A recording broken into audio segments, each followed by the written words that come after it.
ఒకతను మంచిగా కాయగూరల షాప్ పెట్టుకొని ముందర బోర్డు పెట్టాడు. ఇచ్చట తాజా కాయగూరలు అమ్మబడును అని.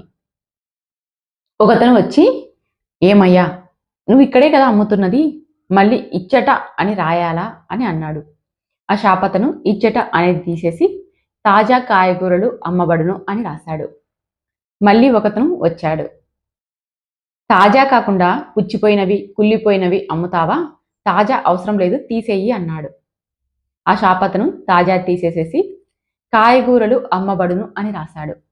మళ్ళీ ఒకతను వచ్చాడు. ఏమయ్యా, నువ్వు అమ్ముతున్నది కాయగూరలే కదా, చేపలు రొయ్యలు కాదు కదా, దానికి కాయగూరలు అమ్మబడును అని రాయాలా? కాయగూరలు తీసేయి అన్నాడు. ఇక అమ్మబడును అని మాత్రమే ఆ షాప్ అతను రాసి వదిలేశాడు. మళ్ళీ ఒకతను వచ్చాడు. ఏమయ్యా, ఇవన్నీ అమ్మడానికే కదా ఉండేది, ఆ మాత్రం మాకు తెలియదా?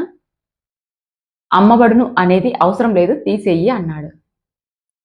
మళ్ళీ మొదట చెప్పిన వ్యక్తి వచ్చి, ఏమయ్యా, ఇంత మంచి షాప్ పెట్టుకున్నావు, మంచి మంచి కాయగూరలు అమ్ముతున్నావు, ఒక బోర్డు పెట్టచ్చు కదా అని చెప్పాడు.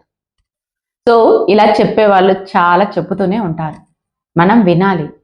విని విచక్షణతో ఏది మంచి ఏది చెడి అని తెలుసుకోవాలి. దాన్నే మెచ్యూరిటీ అంటారు.